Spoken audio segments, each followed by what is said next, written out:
देखो हमारी ओर, पहचानो हमें। हम वही हैं जो बाण भेद के धरती से धारा निकाल दिया करते थे। वाह! एक उंगली पर गोवर्धन उठा लिया करते थे। हम ही थे वो दिलेर जो चक्रव्यूह में वापस लौटने की विद्या सीखे बगैर गए। और वो भी हम ही थे जिनके फेंके हुए पत्थर पानी में तैर गए। हम मारना भी जानते हैं और बचाना भी।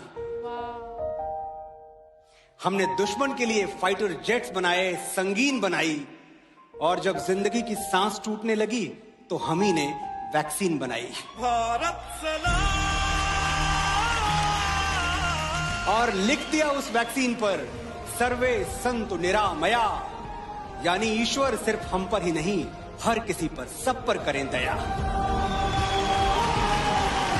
हम जाबाज हैं, जियाले हैं, आंधियों से खेले हैं, बिजलियों के पाले हैं। हम शांति का सवेरा हैं, इंसानियत के उजाले हैं। पहचानो हमें, हम इंडिया वाले हैं।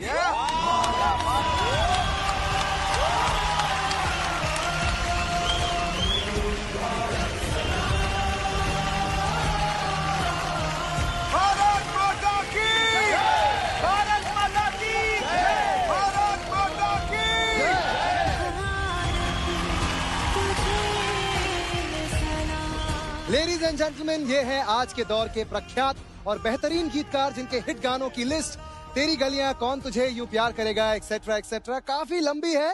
मनोज मुंतशिर। वाह! आप वंदे मातरम लिखा क्यों गया था? क्योंकि एक जमाना ऐसा आया था जब ब्रिटिशर्स ने हम पे ये लाजमी कर दिया था, ये कंडीशन लगा दी थी कि हर हिंदुस्तानी गॉड सेव द क्वीन गाएगा। बिल्कुल, अच्छा। बिल्कुल जाहिर सी बात है कि हम हिंदुस्तानियों को ये मंजूर नहीं था, और तभी बंकिम चंद्र चटर्जी ने वंदे मातरम लिखा। मैं समझ सकता हूं कि वो गॉड सेव द क्वीन क्यों नहीं गाना चाहते थे, लेकिन आज एक हिंदुस्तानी होने के नाते ये जो मेरे सामने सुरों की क्वीन खड़ी है, इसके लिए मैं कहना चाहता हूं, गॉड सेव दिस क्वीन। भाई साहब, मैंने कहीं सुना था कि हर फैसला होता नहीं सिक्का उछाल के, ये दिल का मामला है जरा देखभाल के। मोबाइलों के दौर के आशिक को क्या पता रखते हैं कैसे खत पे कलेजा निकाल के। क्या बात है, क्या बात है। हम हिंदुस्तानी हैं, मोहब्बत, अमन और सुलह के हमराज हम ही हैं।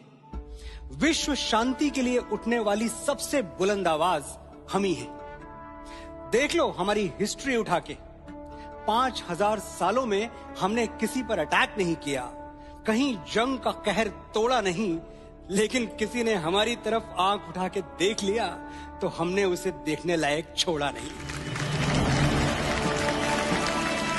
दोस्तों के लिए स्वागतम का गीत हैं हम, और दुश्मनों के लिए मुंह तोड़ जवाब भी हम ही, अहिंसा भी हम ही हैं, इनकलाब भी हम ही गौतम बुद्ध हैं, और राणा प्रताप भी हम ही।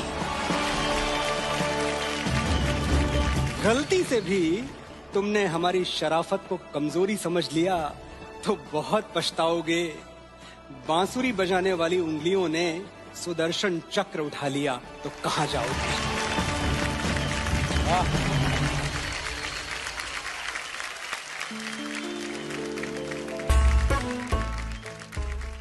सर, आपकी तरफ से और आपकी जो पूरी एयरफोर्स है उसके लिए मैं एक बात जरूर कहना चाहूंगा कि नजर नहीं आते, बादलों में कहीं गुम हो, पर ये जमीन सलामत है क्योंकि आसमान पर तुम हो। वाह वाह वाह वाह वाह, क्या बात है, क्या बात है। न सुकून से जीना, न चैन से सोना, बहुत मुश्किल है भगत सिंह का बाप होना। बचपन से ही कुछ अलग था मेरा भगत। एक दिन देखा मिट्टी में कुछ दबा रहा था। मैंने पूछा तो बोला, बापू इनकलाबी हो रहा हूं, धरती में पिस्तौल बो रहा हूं। एक बीज से हजारों बंदूकें जन्म लेंगी, अंग्रेज गिन नहीं पाएंगे, इतनी गोलियां चलेंगी। मैं तभी जान गया था कि ये गुरु गोविंद सिंह जी का लड़ाका है, अकेला ही 1.25 लाख से लड़ेगा। सहरा बांध के घोड़ी नहीं, फंदा चूम के फांसी चढ़ेगा। और आज वो दिन आ ही पहुंचा। भगत, जा रहे हो?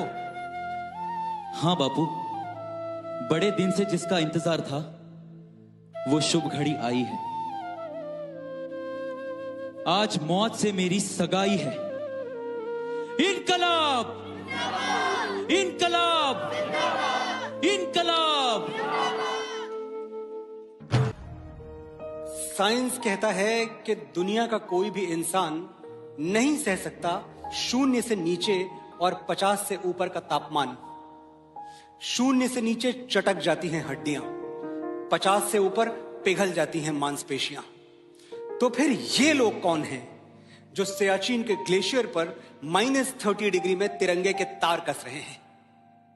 ये लोग कौन हैं जो बाड़मेर के रेगिस्तान में 52 डिग्री पर ठहाके मार के हंस रहे हैं?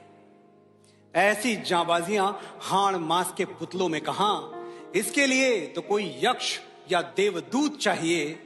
फौजी खुदा के भेजे हुए फरिश्ते हैं, कोई और सबूत चाहिए।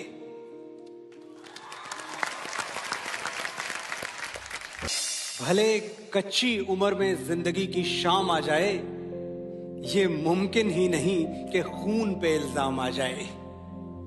हमारे गांव में बहनें उसे राखी न बांधेंगी, पलट के जंग से भाई अगर नाकाम आ जाए।